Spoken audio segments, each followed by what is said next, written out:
perpétua. O incircunciso, que não tiver sido circuncidado na carne do prepúcio, deve ser eliminado do meio do seu povo, pois quebrou a minha aliança. Feche seus olhos, curve a sua cabeça, por favor. Senhor Jesus, muito obrigado a Deus por tudo que nós já ouvimos aqui essa noite e pela tua santa palavra que nós lemos agora, e pedimos que teu Espírito Santo conduza agora tudo aquilo que nós vamos falar e ouvir, que venha do Senhor, Pai, e daquela maneira que o Senhor faz, o Senhor fale a cada um de nós conforme a necessidade que temos de sermos exortados, consolados, confrontados, da maneira que nós precisamos ouvir a tua voz essa noite. O que nós queremos é ouvir a tua voz. Aqueles que precisam de consolo, que o Senhor assim o traga consolo. Àqueles que precisam de confronto, de exortação, que também o Senhor se revele dessa forma. Mas fala conosco, Pai. Esse é o nosso desejo. Em nome de Jesus. Amém. Amém, igreja?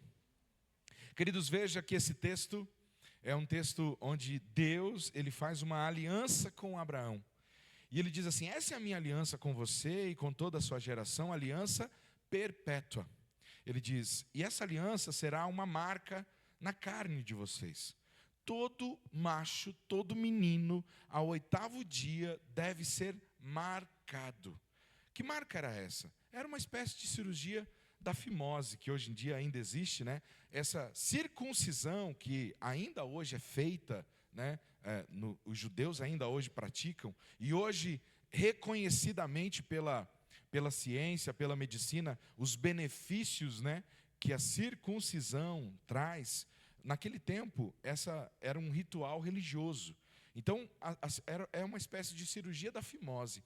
E era obrigatório, não era opcional. O texto deixa claro que todo menino de 8 anos, com 8 dias de vida, deveria ser circuncidado. Então veja, não era uma opção para os pais marcar ou não os seus filhos. Eles eram obrigados. Se eles queriam ter uma aliança com Deus, esses pais, ao 8º dia de vida do seu filho, deveriam então pegar uma faca bem afiada e fazer esse procedimento, que era um procedimento quase que cirúrgico, né? Quase não, cirúrgico, muito, né, delicado ali, mas deveria ser feito. Eu sei que alguns aí, né, nesse friozinho estão se encolhendo, pensando assim: misericórdia. E louvado seja Deus, porque hoje nós não precisamos mais realizar a circuncisão. Romanos 2 vai dizer para nós que hoje em dia a circuncisão é no nosso coração. E essa é uma aliança entre o povo de Israel e Deus. E nós não precisamos realizar essa circuncisão, não precisamos mais fazer esse ritual. Mas, naquele tempo, e para o povo de Israel, é obrigatório, não era opcional. Então veja, alguns pais possivelmente olhavam para os seus filhos ainda pequenininhos e talvez pensavam: poxa, mas vai doer. Poxa, mas se eu fizer essa marca? Poxa, mas se eu... será que eu tenho que fazer mesmo? E veja, nós ainda hoje, às vezes, precisamos marcar os nossos filhos. Nós, às vezes, precisamos corrigir os nossos filhos. Nós precisamos deixar marcas nos nossos filhos. E será que nós, como pais, estamos marcando, seja, às vezes, uma marca até mesmo desagradável naquele momento para os filhos? Porque, irmãos, com certeza não era uma coisa gostosa de se fazer e nem da criança sentir, mas era obrigado a se fazer. E aquilo traria benefícios para a saúde daquela criança e espirituais para a vida daquela criança. E nós, pais, muitas vezes, nós nos eximimos de deixar algumas marcas, às vezes de uma correção, de nos posicionar, de colocarmos alguns princípios e valores para os nossos filhos, porque nós queremos deixar que eles fiquem livres para fazer as suas escolhas. Mas veja, o texto bíblico deixa claro que essa era uma responsabilidade dos pais. Nós pais muitas vezes temos preocupações com o idioma que eles estão aprendendo, se eles já sabem falar uma segunda língua, se eles estão indo bem na escola, que curso que eles irão fazer, se eles já estão aí chegando na juventude. Nós estamos preocupados com uma série de detalhes sobre a vida deles e devemos nos preocupar. Mas a pergunta que eu faço essa noite é: será que nós temos nos preocupado com a salvação, tanto quanto temos nos preocupado com as questões materiais que envolvem a vida dos nossos filhos? Porque essa é uma responsabilidade nossa, dos pais, de fazer essa marca na vida dos nossos filhos. Louvado seja Deus, você que está aqui, que teve a sua infância marcada religiosamente, espiritualmente, por um pai e por uma mãe, que muitas vezes acordou você num dia de frio e disse, a gente vai para a igreja. E você disse assim, poxa vida, pai, hoje está tão frio, deixa eu ficar. E ele disse, não, a gente vai para a igreja, porque hoje é o dia do Senhor, e a gente vai. E você está aqui, louvado seja Deus, porque um dia alguém marcou a sua vida. Você ainda pode não estar valorizando isso, mas saiba que o teu pai e a tua mãe, eles estavam cumprindo com aquilo que Deus pede que nós pais façamos. Então não era opcional aos pais fazerem isso. Não era para perguntar para a criança, você quer fazer a circuncisão? Era obrigatório. Era para fazer e ponto final. Se não fizesse, não tinha aliança. Veja, o texto diz, aquele que não tem essa marca, aquele que não tem essa aliança, deve ser eliminado do meio do seu povo. Então você imagine um pai naquela época, que era responsável, que entendia a importância dessa aliança, ele não ia pensar duas vezes. Ele ia fazer essa marca, ele ia fazer esse sinal. Sabe qual que é o problema, igreja? É que hoje ainda a gente não se dá conta que, embora nós não precisemos fazer a circuncisão, nós temos alianças com Deus que nós pais precisamos assumir e precisamos fazer com os nossos filhos, porque vão ter consequências eternas. Se nós não nos posicionarmos desde pequenininhos com os nossos filhos, se nós não ensinarmos o caminho do Senhor para eles, se nós não dermos exemplo, se nós não marcarmos a vida dos nossos filhos, um dia eles não farão parte do povo do Senhor. E é isso que tem acontecido. Eu tenho andado pelas igrejas afora, e às vezes eu ouço assim os pastores dizendo assim, pastor, por que o senhor acha que muitas vezes o jovem se desvia? Por que o senhor acha que o jovem, quando chega na faculdade, ele acaba saindo da igreja? Por que nós estamos perdendo os jovens para o mundo? Assim que é a linguagem que é usada. E eu tenho dito aos pastores, eu tenho procurado agir assim aqui nessa igreja, e eu tenho procurado dizer isso para os pastores, que nós não estamos perdendo os jovens, mas nós começamos a perder eles a partir do momento que eles nascem. Porque se nós não cuidarmos dos nossos filhos desde do berço, se nós não marcarmos os nossos filhos e deixarmos para nos importar somente quando a adolescência chegar, somente quando a juventude chegar, vai ser muito mais difícil. Você sabe que quando eu assumi a igreja aqui em 2012, nós tínhamos uma única professora de crianças aqui na igreja, tia Ju, que está ali, que atendia crianças de 0 a 12 anos. Uma loucura, por isso que ela é esse imã de criança. Você já reparou? A tia Ju é um imã de criança, né? Uma coisa absurda, um dom maravilhoso. Ela era a única professora que a gente tinha quando eu assumi a igreja aqui. E louvado seja Deus pela vida da tia Ju. Só tinha ela. E só tinha uma sala. E a sala das crianças lá, tudo assim, aquela pintura que já não é, parede bolorada, resto de material de construção lá dentro. E eu me lembro que a gente foi fazer um curso, lembra, Ju? Da APEC. E nesse curso, a gente foi ministrado e começaram a mostrar para nós a importância de se trabalhar desde pequenininho sobre as crianças. E eu lembro que na época, a igreja aqui queria comprar um carro, porque eu usava o meu carro para a obra. Eu tinha um Ford Ka, que hoje é o Ford Ka da Camila, e eu usava aquele Ford Ka para cima e para baixo. E os irmãos, não, a gente tem que comprar um carro, pastor, você está acabando com o teu carro. Eu falei, não, a gente não vai comprar carro, a gente vai construir sala para as crianças. Nós vamos construir tudo sala nova, nós vamos reformar tudo as salas. Aí o pessoal diz, mas nós nem temos professor. Não, mas Deus vai preparar. Deus vai preparar. E a gente começou a reformar todas as salas das crianças. E a gente foi reformando, a gente foi orando, e Deus foi trabalhando, Deus foi levantando gente. Hoje, irmãos, hoje nós temos todas as classes que a gente podia sonhar. Nós temos coordenadoras aqui na igreja do Ministério Infantil. Nós temos 2 professoras cada classe. Você pode dizer um amém por isso? Amém. Sabe qual que é o problema hoje, igreja? Não somos a igreja, não é a igreja mais. São os pais que muitas vezes não trazem os filhos. Porque nós estamos aqui. Os professores estão aqui. Você não vai poder comparecer diante de Deus e dizer que não tinha um lugar para você levar o seu filho para ele aprender da palavra. Porque eu sei que muitas crianças, e a gente tem falado isso com os professores aqui, olha, faça o seu melhor na sala de aula, porque pode ser que aquela criança, o único momento que ela vai ter com Deus é quando ela entrar naquela sala. Porque ao longo da semana, pode ser que na casa onde ela mora, ninguém lá fala de Deus, pelo contrário, é porrada e gritaria, não é mesmo? Mas aqui há um lugar. A gente tem trabalhado para isso, os nossos professores têm trabalhado para isso. Então nós, pais, que somos conhecedores da palavra, não podemos fugir dessa responsabilidade. Não é opcional, igreja. Não é opcional. Ou você faz, ou você não faz. Se você não fizer, a responsabilidade virá sobre você e Deus vai te cobrar.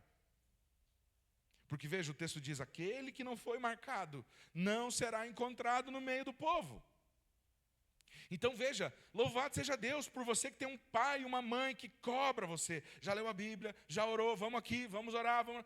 Muitas crianças que vêm aqui a essa igreja, muitos adolescentes, muitos jovens, não têm um pai e uma mãe cobrando. Pelo contrário, tem um pai e uma mãe brigando porque ele vem para a igreja. Você já parou para pensar nisso? Tem jovens e adolescentes que estão sentados aqui hoje, que estão me ouvindo, que para estar aqui, muitas vezes, enfrentam cara feia dos pais, chacota da família, mas estão aqui, louvado seja Deus pela sua vida. Continue vindo. Deus vai fazer algo extraordinário na sua vida e através da sua vida. Há muitos jovens que vêm aqui, e às vezes os jovens que têm um pai e uma mãe que acordam cedo no sábado de manhã, preparam um café e diz, filhos, vamos, hoje é dia de culto, vamos para a escola sabatina. Ai meu Deus, eu não aguento, meu pai, minha mãe, aquela chatice. Queridos, eles só estão tentando marcar a sua vida da forma que Deus pediu que eles marcassem. E louve a Deus por isso. Porque muitos gostariam de ter um pai e uma mãe que marcam a vida dos seus filhos. Mas eles não têm. Então, louvado seja Deus pela vida dos pais que têm marcado a vida dos seus filhos. Observe que o texto deixa claro que era uma obrigação. E observe que havia um tempo específico para fazer isso. Pais, deixa eu dizer uma coisa para você. Esse tempo passa muito rápido. Embora a gente ache que vai demorar para eles saírem da nossa casa, passa quando você menos espera, eles saíram. Nós não podemos desperdiçar nem um dia sequer, nem um momento sequer. Nós precisamos aproveitar cada oportunidade para ensinar os nossos filhos, para dar exemplo para os nossos filhos. O texto que nós lemos, Deus diz para Abraão assim, no 8º dia de vida, você deve fazer essa aliança, você deve fazer esse procedimento, você deve fazer esse ritual. É no 8º dia de vida. E Abraão nunca questionou, talvez, Deus do porquê no 8º dia de vida. Mas alguém foi estudar do porquê que Deus pediu que essa cirurgia, esse procedimento fosse feito ao 8º dia de vida. E aí é extraordinário, né? No 8º dia de vida, o nosso corpo começa a produzir uma substância, um hormônio chamado protrombina. A protrombina ela é responsável pela coagulação do sangue. Com 7 dias de vida, ainda não temos suficiente, pode dar hemorragia. Com 9 dias de vida, pode dar hemorragia também, porque tem protrombina, mas não na quantidade que com 8 dias de vida tem. O nosso Criador faz tudo perfeito. Ao 8º dia de vida, o seu corpo produziu, já passou, você já não tem mais 8 dias de vida. Mas com 8 dias de vida, você produziu protrombina suficiente, podia fazer um corte em você, não ia sangrar até morrer, porque ia coagular. Veja como Deus é perfeito. Agora, você acha que Abraão se preocupou em dizer, Deus, por que no 8º dia? E Deus ia dizer, porque no 8º dia o seu corpo vai produzir protrombina suficiente? Não, até porque Abraão não precisava dessas explicações. Ele simplesmente foi lá e fez o que tinha que ser feito. Meu irmão, há uma janela, há um tempo específico para que isso seja feito. E esse tempo está correndo. Se nós não fizermos isso, deixa eu te dizer uma coisa. Se você não marcar a vida dos seus filhos com princípios, o mundo marcará eles com pecados e feridas. Nós temos uma escolha. Ou marcamos a vida dos nossos filhos com princípios, com amor, com ensinamento bíblico, ou o mundo marcará eles com pecados, com feridas, com traumas. Então nós temos uma escolha. Nós precisamos marcar a vida dos nossos filhos com princípios, com a palavra de Deus, com ensinamentos, com a lei de Deus. E nós temos pouco tempo para fazer isso, igreja. Nós temos que aproveitar isso ao máximo.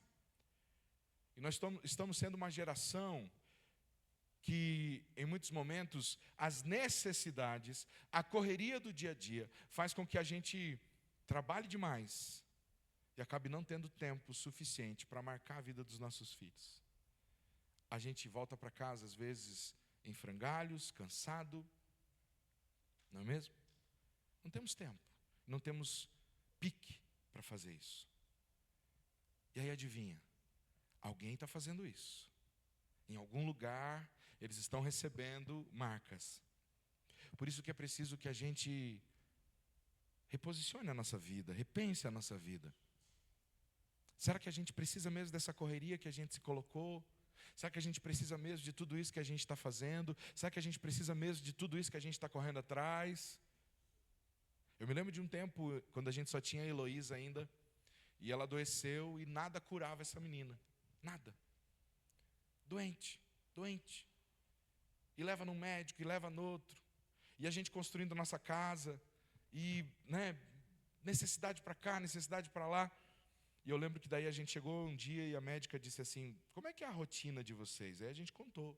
Nós saímos pela manhã, deixamos ela com a avó. A avó cuida dela melhor que a gente. A avó maravilhosa. Avós são maravilhosas. E aí a médica disse assim, olha, eu não sei qual é a realidade de vocês, mas uma coisa eu sei. O que a filha de vocês precisa é da mãe. Ela está doente porque ela está sentindo falta da mãe. E sabe que a Ivna, saímos dali, a Ivna disse, amor, eu vou sair do trabalho. E eu disse, pode sair que eu dou um jeito. Por quê? Porque a Elo era mais importante. O que ia adiantar nós ter uma casa, um quarto belíssimo para ela, termos tudo, dar de tudo, e ao mesmo tempo aquilo que ela mais precisava não ter. Então a gente precisa prestar atenção nesses detalhes, porque a gente às vezes fica querendo dar aos nossos filhos aquilo que não tivemos. Essa frase, a gente ama dizer isso, eu estou tentando dar aos meus filhos aquilo que eu não tive. E o que você teve? Você tem dado aos seus filhos? Porque eu sou de uma geração onde meu pai voltava para casa todo dia. E era aquilo, minha mãe dizia, espera teu pai chegar para você ver. E era maravilhoso, Era bom ter ele todo dia dentro de casa, dava uma sensação de segurança. E eu não estou te julgando, meu irmão, você sabe da sua condição, eu sei que muitos irmãos aqui precisam se ausentar. Eu estou dizendo para você só repensar. Por quê? Porque o tempo está passando, e há uma janela muito curta para você marcar a vida dos seus filhos. Eu quero mostrar para você o que acontece, o perigo que é nós não fazermos isso no tempo certo. Porque veja, se Deus preparou para que esse procedimento fosse feito com 8 dias de vida, é porque ele ia ser muito menos doloroso, não é mesmo? Se eu faço aquilo que Deus ordenou na hora certa, do jeito certo, o processo é muito menos doloroso. Pode ser desconfortável, mas é menos doloroso. Agora, se eu não faço na hora certa, aquilo vai ser muito mais doloroso. E eu queria convidar você a ir comigo para o livro de Êxodo, um pouquinho adiante aí, Êxodo capítulo 4. Eu quero mostrar para você como as coisas podem se complicar quando a gente deixa de fazer aquilo que deveríamos ter feito no tempo certo. Êxodo capítulo 4, a partir do versículo 18, mas nós vamos ler o versículo 24. Quando Moisés, depois de passar 40 anos em Midian, ele viveu 40 anos no palácio, como filho da filha do faraó. Aí depois ele precisa fugir do Egito, porque ele mata lá um homem, e aí ele passa 40 anos em Midian. Ele se casa com uma mulher chamada Zípora, e ele tem 2 filhos com essa mulher, Eliezer e Gerson. São os 2 filhos de Moisés. E aí Moisés não está morando no meio do povo hebreu, ele está morando em Midian. Ele mora no meio de um povo que conhece a Deus, mas que não segue todas as alianças que o povo hebreu seguia. E esse povo midianita não seguia, por exemplo, a circuncisão. Então, uma vez que Moisés estava lá no meio do povo midianita, quando nasceu os filhos dele, ele não fez a circuncisão. Por quê? por que eu vou fazer isso aqui? Aqui ninguém faz circuncisão, não é mesmo? Eu não preciso fazer isso aqui. Mas aí Deus chamou Moisés para ser o libertador do seu povo. E aqueles que decidem caminhar com Deus precisam aprender a obedecer a Deus em tudo. E aí olha só o que o texto bíblico diz então, Êxodo 4:24. Estando Moisés no caminho, numa estalagem, o Senhor o encontrou. O Senhor o encontrou e quis matá-lo. Pode parecer estranho você ler e ouvir uma coisa dessa, mas era a percepção que o próprio Moisés teve, que foi ele quem escreveu isso. Ele está dizendo: o Senhor me encontrou e eu tive a impressão que Deus queria tirar minha vida. É isso que ele está dizendo. Então Zípora pegou uma pedra afiada, cortou o prepúcio de seu filho e com ele jogou aos pés de Moisés e lhe disse: sem dúvida, você é para mim um marido de sangue. Assim o Senhor o deixou. Ela disse: marido de sangue, por causa da circuncisão. Veja, o que está acontecendo aqui? Quando nasceu o primeiro filho de Moisés, ele fez a circuncisão. Porque se você prestar atenção aqui, o texto diz assim que ela cortou o prepúcio do seu filho, não de seus filhos. Então ela fez a cirurgia de um só. Por quê? Porque quando nasceu o primeiro filho, Moisés fez a circuncisão. Ele seguiu aquilo que Deus ordenou. Mas você imagina a confusão que isso deu dentro da casa dele. Porque a esposa dele não tinha esse costume. Ninguém naquela cidade tinha esse costume.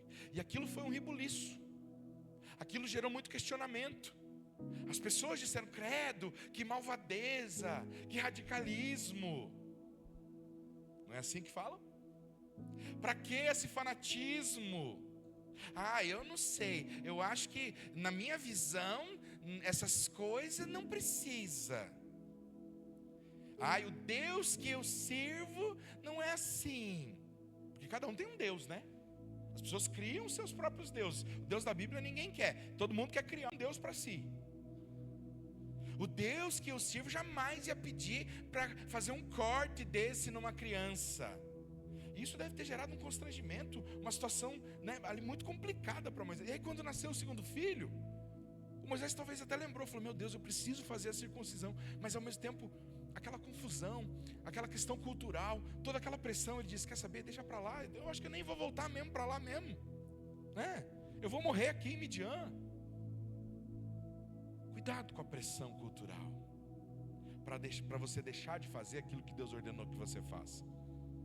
Porque há uma pressão muito grande para que a gente não faça aquilo que Deus mandou a gente fazer.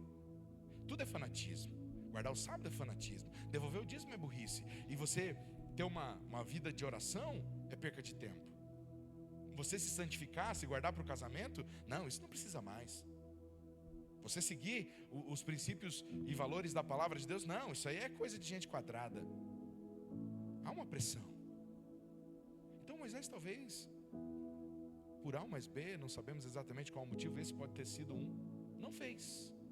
E aí quando Deus chama ele para ir libertar o povo, ele está indo, só que veja só,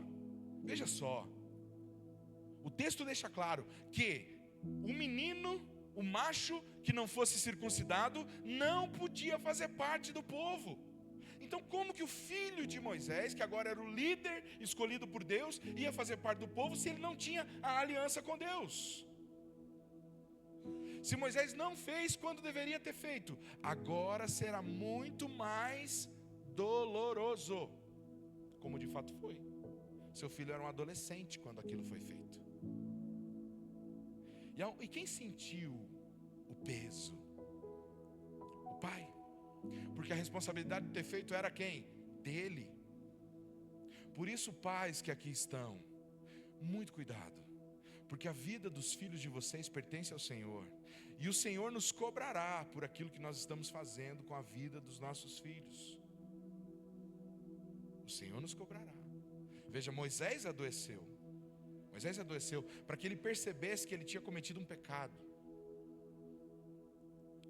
E aí então ali houve um entendimento, houve uma conversa entre eles, e Zípora, mesmo contrariada, ela faz a circuncisão que tem que ser feita. Ela pega, o texto diz assim que ela pega uma pedra, não era uma faca, uma pedra. Por quê? Porque esse ritual, irmãos, ele tinha que ser feito com uma faca bem afiada. Mas eles estão num lugar onde eles não estavam preparados para isso. E agora tem que fazer do jeito que dá. E aí pega uma pedra. Você já imaginou cortar alguma coisa com uma pedra? A dor, o desconforto. Aquilo que era para ser um momento de celebração, porque a circuncisão de uma criança era um culto, era uma celebração. Aquilo que era para ser um momento de festividade, aquilo que era para ser um momento grandioso para reunir a família, se tornou num momento de dor e de lamento. E eu tenho visto e revisto momentos que eram para ser de celebração, como por exemplo um casamento, que era para ser uma celebração, muitas vezes tem que ser feita às pressas. Uma gravidez, que era para ser uma celebração, acontece às pressas. Por quê? Porque quebrou-se a aliança. Coisas que nós poderíamos estar celebrando, fazendo do jeito certo, no tempo certo, precisamos fazer às pressas, em meio à pressão, em meio à dor. Por quê? Porque não cumprimos a palavra do Senhor. E eu pergunto, até quando? Até quando nós pais vamos expor os nossos filhos a dores e sofrimentos, porque nós estamos nos eximindo de marcá-los espiritualmente, de sermos um pouco mais firmes com eles espiritualmente, de impor muitas vezes e não dar espaço, porque não há opção, é céu ou inferno, e cabe a nós essa responsabilidade. Há um caminho só, é Cristo Jesus. Eu sou o caminho, a verdade e a vida. Fora dele, não há vida.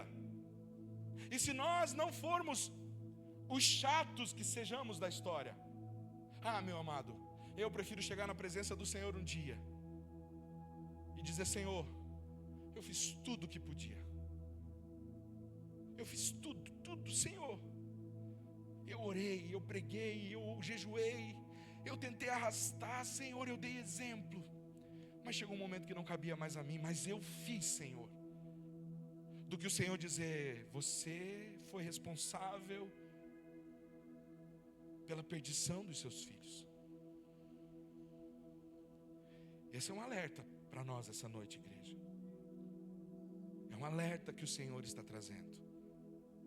E como diz a palavra, aqueles que têm ouvidos, ouçam.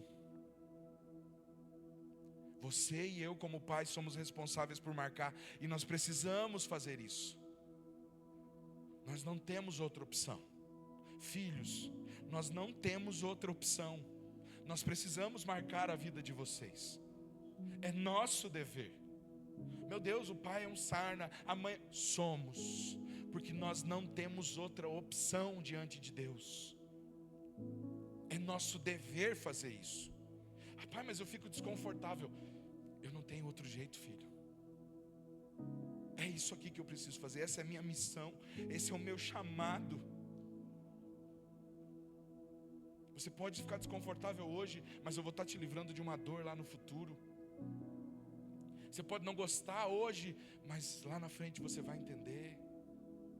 Porque veja só, o Moisés, ele não fez no tempo certo. E agora? Precisou ser feito às pressas. Precisou ser feito de um jeito errado.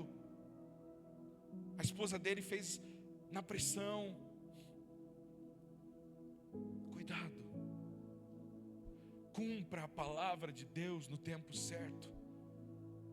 Não perca o espaço, porque nós temos visto a história se repetindo. Pessoas ignorando as alianças, pessoas quebrando as alianças, pessoas fugindo das alianças e sofrendo as consequências por isso.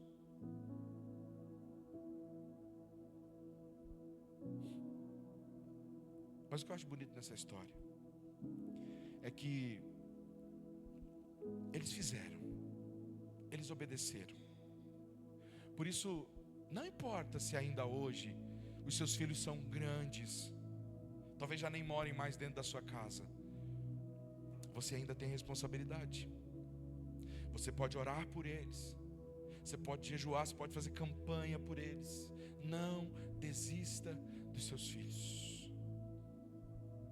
Não deixe, não perca o espaço. Continue clamando, continue orando, e sempre que tiver oportunidade, ministre, fale, dê exemplo. Porque Moisés e Zípora, mesmo que fora de tempo, mas eles foram lá e fizeram. Eles foram lá e obedeceram. Mesmo que aquilo foi doloroso para o filho, mesmo que aquilo foi doloroso para eles, desconfortável para eles, mas eles fizeram. E sabe o que eu acho interessante, irmãos? Que quando eu olho para a palavra do livro de 1 Crônicas, se o Brian puder projetar para a gente aí, 1 Crônicas, no capítulo 23. 1 Crônicas 23, versículo 14. Olha só o que a Bíblia diz sobre os dois filhos de Moisés. Que coisa linda. Ela diz assim: quanto a Moisés, homem de Deus, seus filhos foram contados entre a tribo de Levi. Eles se tornaram levitas, ajudavam no templo, eram responsáveis por toda parte de adoração no templo. E olha só o que a Bíblia diz: os filhos de Moisés foram Gerson e Eliezer. O filho de Gerson foi Sebuel, o chefe. Então o neto de Moisés se tornou um chefe dos levitas. O filho de Eliezer foi Reabias, o chefe. Ele não teve outros filhos, mas os filhos de Reabias se multiplicaram grandemente. Amados, eles fizeram o que tinha que ser feito, e os filhos deles foram contados entre os levitas. Aleluia. Os filhos deles não se perderam. Os filhos deles não foram excluídos do povo. Os filhos deles se tornaram levitas, e os filhos dos filhos se tornaram chefes dos levitas. Porque seus pais obedeceram, mesmo que depois, mesmo que fora de tempo, mas eles obedeceram. Por isso eu quero dizer para você que ainda dá tempo, ainda tem jeito. Não perca a esperança, não deixe de orar, não deixe de marcar, não deixe de obedecer, porque Deus pode fazer coisas extraordinárias. Deus pode mover. Meus amados, para fechar, quando eu olho para a história, se você prestar atenção ali nos detalhes, a Zípora, depois que ela faz ali a circuncisão no filho, ela decide voltar para casa. Ela não vai com Moisés. Se você ler logo em seguida ali, o Moisés encontra Arão, e os dois vão lá para libertar o povo. A Zípora volta para a casa do pai dela. Ela volta para casa. Ela leva os filhos dela, e ela cuida daqueles meninos. Ela cuida da marca que foi feita nos filhos. E eu pergunto: quem que está cuidando das marcas espirituais dos nossos filhos? Quem que está cuidando das marcas espirituais dos seus filhos? Porque tem que ter alguém, tem que ter uma Zípora, tem que ter alguém que vai dizer assim: meu filho, ó, isso aqui que foi feito, tinha que ser feito, faz parte da aliança. Seu pai está lá agora, servindo ao propósito de Deus, mas a gente está aqui, a gente vai interceder. E Zípora foi um instrumento de Deus na vida desses meninos, e somente depois, muito tempo depois, é que eles se reúnem com Moisés. Mães, voltem para casa, e quando estiverem em casa, se preocupem com as marcas espirituais dos seus filhos. Pais, marquem os seus filhos espiritualmente, deem exemplo para os filhos de vocês. Um dia desse eu estava lá em casa, domingo que estava tendo estudo aqui na igreja das irmãs. E aí ficou eu e a Isabela apenas em casa. A Elô veio para o estudo também. E a Isabela e eu ficamos lá, ajeitamos a casa, né?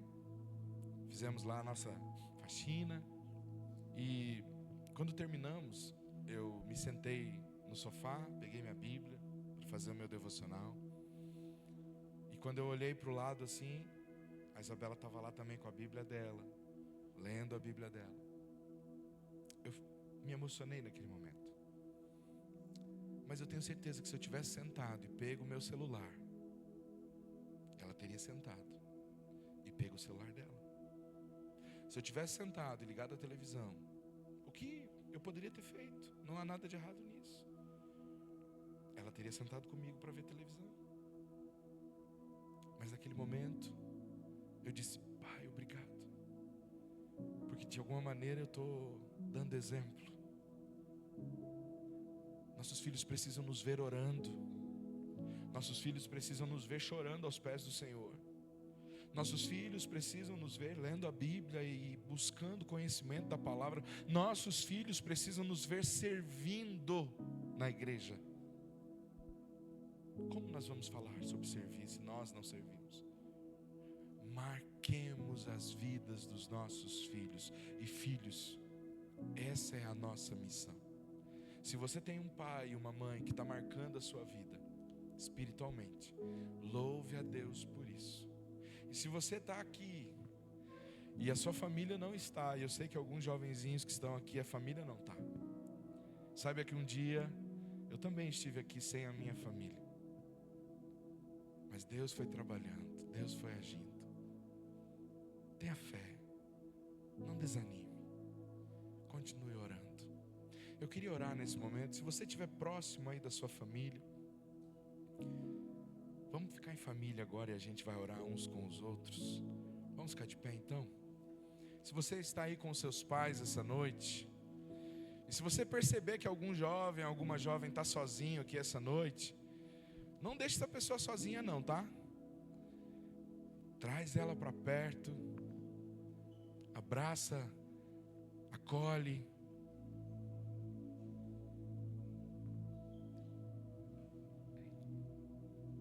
Olha ao redor aí, tem gente que está sozinho. Isso, não deixa ninguém sozinho não. Nós somos uma família do Senhor. Vem cá, filha.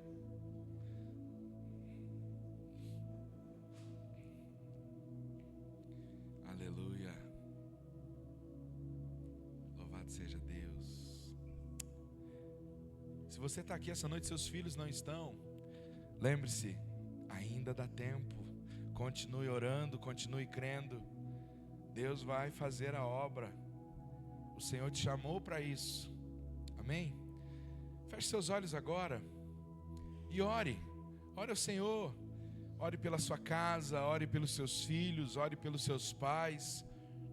Peça que o Senhor ajude você, você que é pai e mãe, a marcar os seus filhos espiritualmente. Você que é filho,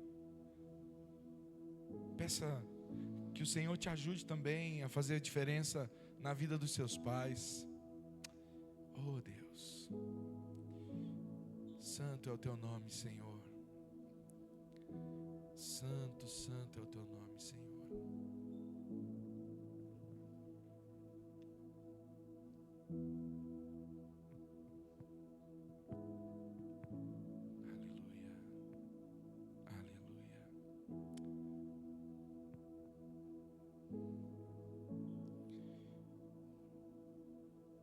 Senhor nosso Deus, muito obrigado, Senhor Deus, por essa oportunidade de ouvir, Senhor Deus, essa exortação. Ah, Deus amado, livra-nos, Senhor Deus, de não marcarmos a vida dos nossos filhos, de perdermos a oportunidade,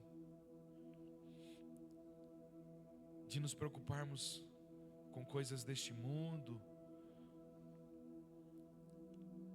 e não nos preocuparmos com a salvação, que é o mais importante. Senhor, eu te louvo por essa igreja, pelos nossos professores, pelos nossos coordenadores, pelo trabalho lindo e maravilhoso que eles fazem aqui, Senhor Deus. Muito obrigado, meu Deus. Mas eu sei, Senhor Deus, que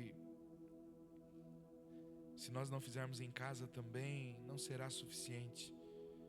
Por isso, Pai, em nome de Jesus, cada lar, cada família, que cada pai, cada mãe que aqui está essa noite decida marcar a vida dos seus filhos. Que a gente possa voltar para casa como Zípora voltou. E que a gente possa estar em casa com os nossos filhos. Que não seja apenas cansaço, estresse, tanto dos filhos quanto dos pais, mas que seja um ambiente cheio da Tua graça, cheio da Tua presença, Senhor. Ó Espírito Santo, vai curando, Senhor Deus, todo trauma, toda ferida que possa estar aberta entre pais e filhos, entre irmãos. Ó meu Deus, vai perdoando o pecado, Senhor Deus, e vai nos fazendo sentir nojo do pecado, Senhor Deus. Ó Pai querido, em nome de Jesus, derrama cura essa noite aqui nesse lugar, física, espiritual, emocional, Senhor. Pai, oramos assim, entregamos tudo nas Tuas mãos. Pai, descansamos em Ti. Eu oro por todas as mamães, pedindo a Tua bênção sobre elas. Fortaleça, ajuda, abençoa, Senhor, e todos os pais também. Pai, no nome de Jesus, entregamos e consagramos cada família ao Senhor. Entregamos as crianças que estão ali na classe, consagramos a vida delas ao Senhor e pedimos a Tua bênção. Oramos pelos irmãos que estão em casa. Abençoa o lar de cada um também, a família, que sejamos cheios da Tua presença e que o nosso lar seja um lugar cheio da Tua habitação, Senhor Deus. Em nome de Jesus, em nome de Jesus. Amém, Senhor. Amém. Louvado seja Deus. Estenda sua mão assim para nós encerrarmos esse culto. Que o Senhor te abençoe e te guarde. Que o Senhor faça resplandecer o seu rosto sobre ti e tenha misericórdia de ti. Que o Senhor sobre ti levante o seu rosto e te dê a paz, em nome de Jesus. Amém. Abrace quem está do seu lado. Desejo uma boa semana.